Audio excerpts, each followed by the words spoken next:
তোমরা কোথায় যাচ্ছ? বলছি না আধা ঘন্টা এখানে থাকতে হবে। মনে হয় এখানে টাকা দিয়ে নিয়ে আসেনি না, আবার হোটেলে যে বসে থাকবে। এখানে বসো। থোড়ি বসতে থেকে আমি আগেই বলছিলাম যে তাড়াতাড়ি চলে আয়।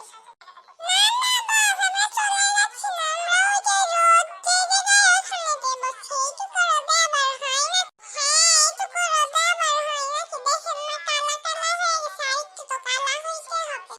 আচ্ছা, এত রোদে যাওয়ার দরকার নেই, এখানেই বস।